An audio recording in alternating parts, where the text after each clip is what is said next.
네, 아이성을 함락시키기 위한 일련의 이 과정을 통해서 이스라엘 공동체는 비극적인 슬픔을 경험하게 됩니다. 이 첫 번째 전투로 무려 36명이라는 장정을 잃게 되었습니다. 그들은 아마 한 가정의 가장이기도 하며 어느 집에 또 장성한 아들들이기도 하였을 것입니다. 그리고 그 참혹한 실패가 하나님의 물건을 훔친 죄, 하나님의 헤렘을 훔친 죄로 인한 것임을 알게 되고 이 제비를 뽑아서 아간의 범죄를 드러내게 되어 또 그들의 범죄를 알게 되었습니다. 이 그에게 속한 모든 것, 심지어 그의 아들과 딸들을 돌로 쳐서 불태워 버린 것이 바로 이 아골골짜기 어제 사건의 이야기입니다. 여러분, 가족은요, 기쁠 때도 함께 기쁨을 나누고 슬플 때도 그 슬픔을 함께 나누는 것이라고 말합니다. 하나님은요, 성경에서 자신의 공동체를 가리켜서 한 몸인 공동체라고 이야기합니다. 그 말은 기쁠 때도 함께 기뻐하는 공동체이고 또 어렵고 힘들 때도 함께 그 아픔을 같이 누리는 공동체라는 것입니다. 실제로 이스라엘은요, 한 몸인 공동체를 넘어서서 한 핏줄 공동체이기도 합니다. 그들은 모두 야곱의 후손들이기 때문입니다. 여러 지파로 나누어져 있지만 누가 누구의 아버지인지를 성경은 그들이 한 가족임으로써 기록하고 있다라는 것입니다. 우리나라로 치면은 이 같은 성씨를 가지고 있지만 서로 그들이 속한 파가 다른 것이죠. 본과는 같지만 그 파가 다르다라고 이야기하면은 아마 이해가 쉬울 듯합니다. 이 몇 사람만 건너도요 서로가 친인척으로 이루어져 있다라는 말이죠. 그런 공동체가 스스로 자신의 가족을 죽이며 징계하는 것이 얼마나 비극적인 사건이었겠습니까? 이 아간만이 아니라 그의 아들과 딸들을 그들과 함께 돌로 쳐서 불태우는 것을 할 때 어느 누가 그 돌을 쉽게 들었으며 그 돌을 던지는 것이 쉬운 마음으로 들을 수 있었겠습니까? 지금 여러분, 이 이스라엘은 여리고성을 무너뜨린 그 기쁨보다는 어찌 보면 가족을 잃은 슬픔과 좌절 그리고 실패에 대한 두려움에 빠져 있는 상황입니다.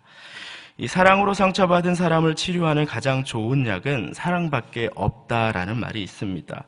이 좌절과 두려움에 떨고 있는 이스라엘을 치료하는 것은 하나님의 신실한 사랑을 다시금 경험하고 또 실패에 대한 두려움을 이겨내도록 하나님의 은혜를 입는 것밖에 없습니다.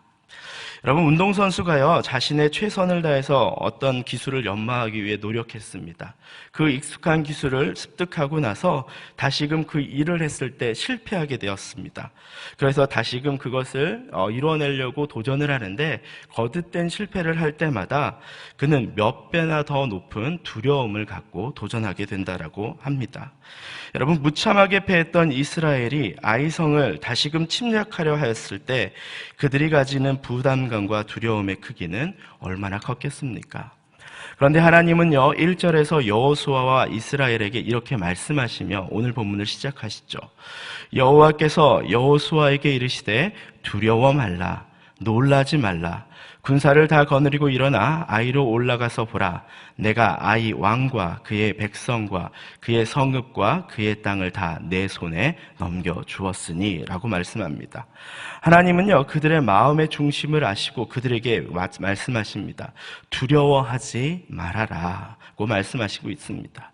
심지어 내가 아이 왕과 그의 백성과 그의 성읍과 그 땅을 내 손에 넘겨주며 라고 말하며 그들에게 승리를 약속하고 계시고 있다라는 것입니다. 하나님은요, 두려워 떠는 이스라엘 백성들에게 승리가 보장된 아이성과의 두 번째 전투를 통해서 그들이 두려움을 이기고 다시금 하나님의 백성으로 회복하도록 하나님은 이 전쟁을 계획하고 준비하고 계시다는 것을 알 수가 있습니다.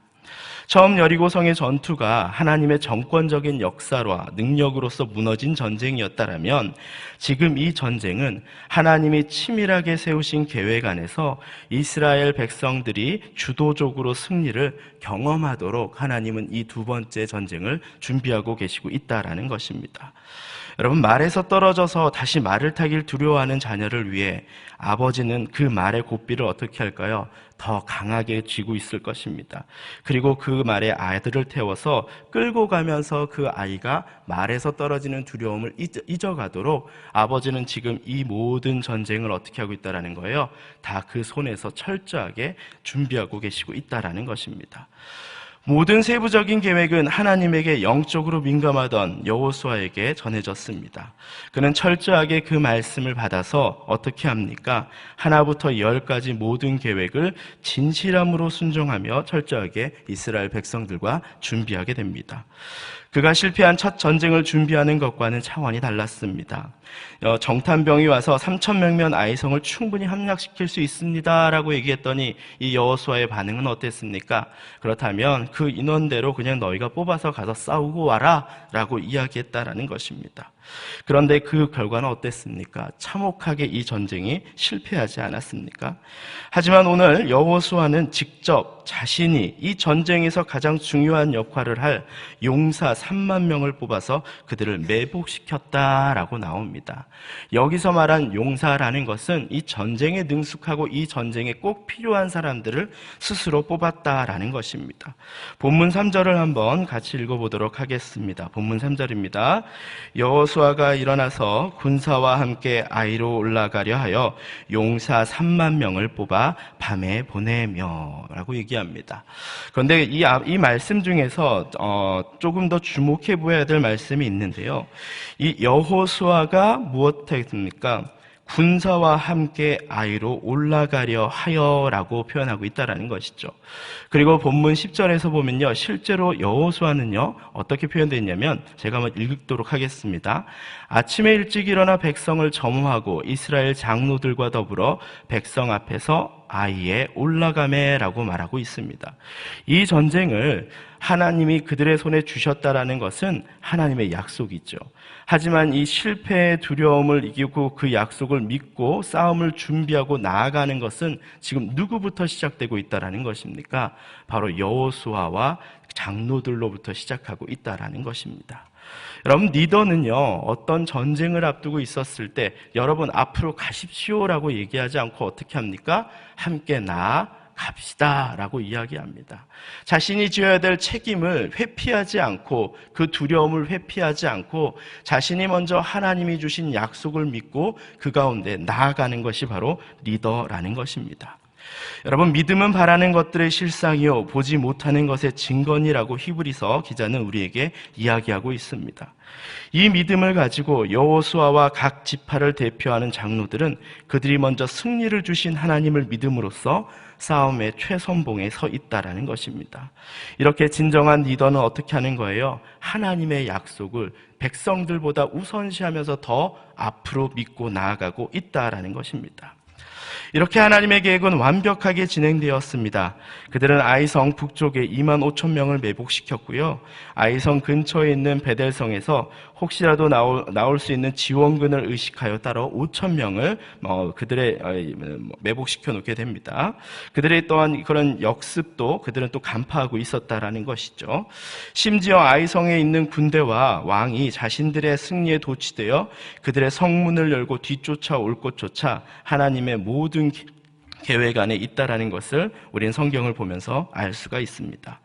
이렇게 하나님은요 가장 적합한 방법으로 또 가장 적합한 때에 하나님의 백성들이 가장 큰 두려움을 안긴 아가성을 이기고 그들이 승리를 경험케 하셨다라는 것입니다.